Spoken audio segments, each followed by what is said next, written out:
ಈ ಲಕ್ಷ್ಮೀಕಾಂತನ ಉತ್ತರ ಭಾಗದಲ್ಲಿ ನಾವು ಲಕ್ಷ್ಮೀ ನರಸಿಂಹ ಸ್ವಾಮಿಯನ್ನು ಕಾಣ್ತೇವೆ. ಆ ಸ್ವಾಮಿಯ ಎದುರು ಭಾಗದಲ್ಲಿ ನೋಡಿ ಇಲ್ಲೊಂದು ಚಕ್ರವನ್ನು ನಾವು ಕಾಣ್ತೇವೆ. ಒಂದು ರಂಗೋಲಿಯನ್ನು ಹಾಕಿದ್ದಾರೆ. ಆ ರಂಗೋಲಿಯ ಜಾಗದಲ್ಲಿ ಒಂದು ದೈವಿ ತರಂಗ ಸೃಷ್ಟಿಯಾಗುತ್ತೆ ಅನ್ನೋದು ಇಲ್ಲಿಯವರ ನಂಬಿಕೆ. ಆ ಚಕ್ರದ ಮೇಲೆ ನಾವು ಕೂತು ಅರ್ಚಕರು ಅಷ್ಟೋತ್ತರ ಮಾಡುವ ವೇಳೆವರೆಗೆ ನಾವು ಆ ಲಕ್ಷ್ಮೀ ನರಸಿಂಹಸ್ವಾಮಿಯ ಕಣ್ಣುಗಳನ್ನೇ ನೋಡ್ತಾ ಇದ್ದರೆ ನಮ್ಮಲ್ಲಿ ಯಾವುದೋ ಒಂದು ದೈವಿ ತರಂಗ ಸೃಷ್ಟಿಯಾಗುತ್ತೆ ಅನ್ನುವಂಥ ನಂಬಿಕೆ ಇಲ್ಲಿದೆ. ಬನ್ನಿ ಅದರ ಒಂದು ಪ್ರಯತ್ನವನ್ನು ನಾವು ಮಾಡೋಣ ಈಗ. ಧ್ಯಾಯೇತ್ ನೃಸಿಂಹಂ ಉರುವೃತ್ತರವಿತ್ರಿನೇತ್ರಂ ಜಾದು ಪ್ರಸಕ್ತಕರಯುಗ್ಮಂ ಅಥಾಪರಾಭ್ಯಾಂ ಚಕ್ರಂ ದರಂ ಚ ದಧತಂ ಪ್ರಿಯಯಾ ಸಮೇತಂ. ಭಕ್ತಿಯಿಂದ ಭಗವಂತನನ್ನ ಮನಸ್ಸಿನಲ್ಲಿ ತುಂಬಿಕೊಳ್ಳುವ ಭಕ್ತನಿಗೆ ನಿಜಕ್ಕೂ ಒಂದು ವಿಶಿಷ್ಟ ಅನುಭವವಾಗುತ್ತೆ. ಉದಯ ರವಿ ಸಹಸ್ರದ್ಯೋತಿತಂ ರೂಕ್ಷವೀಕ್ಷಂ ಪ್ರಳಯ ಜಲಧಿನಾದಂ ಕಲ್ಪಕೃದ್ವನ್ನಿವಕ್ತ್ರಂ. ಅಷ್ಟೋತ್ತರ ಕೇಳಿ ಆ ಸ್ವಾಮಿ ಕಣ್ಣನ್ನೇ ದಿಟ್ಟಿಸಿ ನೋಡಿದಲ್ಲಿ ಬೇಕಾದಷ್ಟು ವಿಷಯಗಳು ಅವರಿಗೆ ಮನದಟ್ಟಾಗುತ್ತೆ. ಗೊತ್ತಿಲ್ಲದಿರೋ ವಿಷಯಗಳು ಎಷ್ಟೋ ಭಾಸವಾಗುತ್ತೆ. ಅದು ಅಲ್ಲದೆ ಯಾವುದಾದ್ರು ವಿಷಯಗಳು, ಮದುವೆ ವಿಷಯಗಳು ಯಾವುದಾದ್ರು ಪ್ರೊಲಾಂಗ್ ಆಗ್ತಾ ಇರುತ್ತೆ, ಮುಂದಕ್ಕೆ ಹೋಗ್ತಾ ಇರುತ್ತೆ, ಕ್ಯಾನ್ಸಲ್ ಆಗುತ್ತೆ, ಸೆಟ್ಲ್ ಆಗಲ್ಲ. ಆ ರೀತಿ ಪರಿಸ್ಥಿತಿಗಳಿದ್ದಾಗ ಈ ಜಾಗದಲ್ಲಿ ಕುಳಿತು ಅಷ್ಟೋತ್ತರ ಕೇಳಿ ಸ್ವಾಮಿನ ದರ್ಶನ ಮಾಡಿದಾಗ ಅದು ಖಂಡಿತವಾಗಿ ಅದು ಒಳ್ಳೆಯದಾಗಿದೆ ಅಂತ ಬೇಕಾಷ್ಟು ಸಿದ್ಧಾಂತಗಳು ನಮ್ಮಲ್ಲಿ ನಡೆದಿದೆ. ಉತ್ತಿಷ್ಠ ನರಸಿಂಹ ಸಂಹರ ಸಂಹರ ಮಾಯಿ ಜನಂದರ ಪಾಪದವಂ ಧ್ವಂಸಯ ಸಂತಮ ಸಂಮತಿ ಸತ್ತಮ ಜಯ ಜಯನಾಥ ನೃಕಂಠೀರವ ಜಯ ಜಯನಾಥ ನೃಕಂಠೀರವ. ಅದರ ದಕ್ಷಿಣ ಭಾಗಕ್ಕೆ ಬಂದರೆ ನಾವಿಲ್ಲಿ ವೇಣುಗೋಪಾಲ ಸ್ವಾಮಿಯನ್ನು ಕಾಣ್ತೀವಿ. ಈ ವೇಣುಗೋಪಾಲ ಸ್ವಾಮಿಯ ವಿಶಿಷ್ಟತೆಯನ್ನು ನಾವು ನಿಮಗೆ ಕಳೆದ ಹಲವು ಸಂಚಿಕೆಗಳ ಹಿಂದೆ ಹಿಮೋದ್ಗೋಪಾಲ ಸ್ವಾಮಿಯನ್ನು ತೋರಿಸಿದ್ವಿ. ಆ ಗೋಪಾಲ ಸ್ವಾಮಿಯ ವಿಗ್ರಹದಲ್ಲಿ ಯಾವ್ಯಾವ ಚಿಹ್ನೆಗಳಿವೆ ಅದೇ ಚಿಹ್ನೆಗಳನ್ನು ನಾವು ಈ ವೇಣುಗೋಪಾಲ ಸ್ವಾಮಿಯಲ್ಲೂ ಕಾಣ್ತೀವಿ.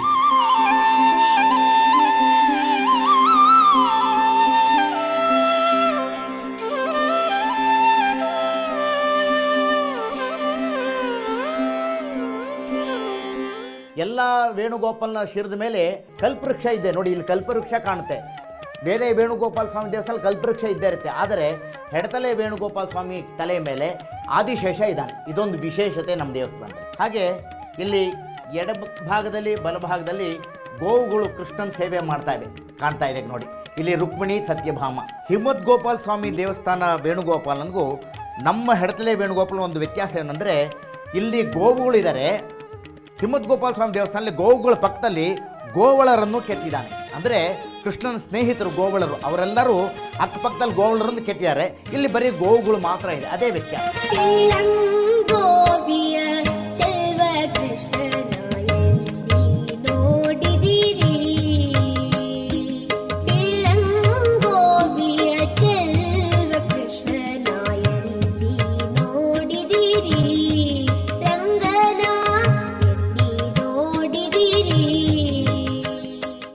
ನಾನು ಈ ಸಂಚಿಕೆಯ ಪ್ರಾರಂಭದಲ್ಲಿ ಈ ಕಂಬಗಳ ಕೌತುಕವನ್ನು ನಾನು ನಿಮ್ಗೆ ತಿಳಿಸ್ತೀನಿ ಅಂತ ಹೇಳಿದ್ದೆ. ಈ ಕಂಬ ಕಟ್ಟಿಸಿದಂಥ ವ್ಯಕ್ತಿ ಭೀಮಣ್ಣ ದಂಡನಾಯಕ ಅಂತ. ಆತನಿಗೆ 16 ಜನ ಹೆಣ್ಣು ಮಕ್ಕಳು. ಆ ಹೆಣ್ಣು ಮಕ್ಕಳನ್ನು 16 ಜನ ಪಾಳೆಗಾರರಿಗೆ ಮದುವೆ ಮಾಡಿಕೊಟ್ಟಿದ್ದ. ಆತನ ಒಂದು ಗುಣ ಏನು ಅಂತಂದರೆ 16 ಜನರನ್ನು ಒಟ್ಟಿಗೆ ಕರೆಸಿ ಔತಣಕೂಟವನ್ನು ಪದೇ ಪದೇ ಏರ್ಪಡಿಸೋದು. ಆ ರೀತಿಯಲ್ಲಿ ಆ ಅಳಿಯಂದರಿಗೆ ಸಂತೋಷಪಡಿಸುವಂಥ ಪ್ರಯತ್ನವನ್ನು ಮಾಡ್ತಾಯಿದ್ದ. ಹೀಗಿರುವಾಗ ಆಗ ಒಂದು ಸಂಪ್ರದಾಯ ಅಥವಾ ಪದ್ಧತಿ ಒಂದಿತ್ತು. ಏನು ಅಂತಂದರೆ ಆ ರಾಜನ ಪತ್ನಿ ಅಂದರೆ ಅತ್ತೆ ಅಳಿಯಂತರ ಮುಖವನ್ನು ನೇರವಾಗಿ ನೋಡಬಾರ್ದು ಅನ್ನುವಂಥ ಒಂದು ಪದ್ಧತಿಯೋ ಸಂಪ್ರದಾಯವೋ ಇತ್ತು. ಹಾಗಿರುವಾಗ ರಾಜನಿಗೆ ಸಮಸ್ಯೆ ಆಗ್ತಾಯಿತ್ತು. ಕಾರಣ ಯಾಕಂದರೆ ಅವ್ರನ್ನ ಔತಣಕೂಟಕ್ಕೆ ಕರೆಸಿದಾಗ ಅತ್ತೆಯರ ಅಳಿಯನ ಮುಖವನ್ನು ನೋಡಲೇಬೇಕಾಗಿತ್ತು. ಆ ಸಮಸ್ಯೆಯಿಂದಾಗಿ ರಾಜ ಒಬ್ಬ ಕುಶಲ ಶಿಲ್ಪಿಕಾರನನ್ನು ಕರೆಸಿ ತನ್ನ ಸಮಸ್ಯೆಯನ್ನು ಹೇಳಿಕೊಂಡ. ಈ ಥರ ಒಂದು ಸಮಸ್ಯೆ ಕಾಡ್ತಾ ಇದೆಯಪ್ಪ, ನನಗೆ ಒಂದು ಆ ರೀತಿ ಇಳಿದಂಥ ಒಂದು ಚಾವಡಿಯನ್ನು ನೆನಪಿಸಿಕೊಳ್ಳಿಕ್ಕಾಗತ್ತಾ ಅಂತ ಕೇಳ್ದ. ಆ ಶಿಲ್ಪಿ ಬಹಳ ಕೌಶಲವಾಗಿ ಈ 16 ಕಂಬದ ಚಾವಡಿಯನ್ನು ನಿರ್ಮಿಸಿದ.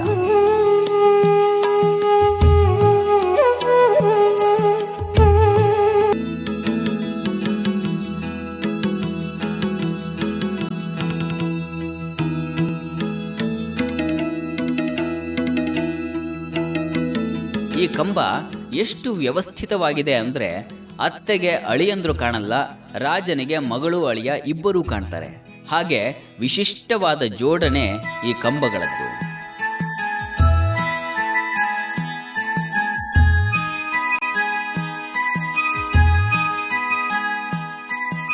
ನೋಡಿ, ಇದು ರಾಜ ನಿಲ್ಲುವಂಥ ಜಾಗ. ಈ ಜಾಗದಿಂದ ಈಗ ನೋಡಿದ್ರೆ ನೋಡಿ, ನಿಜಕ್ಕೂ ಗಂಡ ಹೆಂಡತಿ ಗಂಡ ಹೆಂಡತಿ ಗಂಡ ಹೆಂಡತಿ ಹೀಗೆ ಎಲ್ಲ ಕಂಬಗಳ ನಡುವೆಯೂ ನಾವು ಗಂಡ ಹೆಂಡತಿಯನ್ನು ಕಾಣಬಹುದು. ನೀವು ನೋಡಿ ಅದನ್ನು. ಇನ್ನು ರಾಜನ ಪಕ್ಕದಲ್ಲಿ ಈ ಜಾಗ ಇದೆಯಲ್ಲ, ಇಲ್ಲಿ ರಾಣಿ ಕೂತ್ಕೊಳ್ತಾ ಇದ್ಲು ಅಂತ ಹೇಳ್ತಾರೆ. ರಾಣಿ ಕೂತ್ಕೊಂಡ ಜಾಗದಿಂದ ನಾವು ಈ ಕಂಬಗಳನ್ನು ಗಮನಿಸಿದರೆ ಎಲ್ಲ ಹೆಣ್ಣು ಮಕ್ಕಳೇ ಕಾಣಿಸ್ತಾರೆ. ಇದು ಕೌಂಡಿನ್ಯ ಕ್ಷೇತ್ರ, ಹೆಡತಲೆ ಗ್ರಾಮದ ಲಕ್ಷ್ಮೀಕಾಂತ ಸನ್ನಿಧಿಯ ದಿವ್ಯ ದರ್ಶನ. ನಿಮಗೆ ಇಲ್ಲಿನ ದಿವ್ಯಾನುಭವ ಆಗಬೇಕು ಅಂತಂದ್ರೆ ನೀವೇ ಈ ಸುಕ್ಷೇತ್ರಕ್ಕೆ ಭೇಟಿ ಕೊಡಬೇಕು. ಮತ್ತೆ ಮುಂದಿನ ವಾರ ಇನ್ನೊಂದು ಗುಡಿಯಲ್ಲಿ ನಿಮ್ಮ ಭೇಟಿ. ನೇರ, ದಿಟ್ಟ, ನಿರಂತರ ಸುದ್ದಿಗಾಗಿ ನೋಡ್ತಾ ಇರಿ ಸುವರ್ಣ ನ್ಯೂಸ್.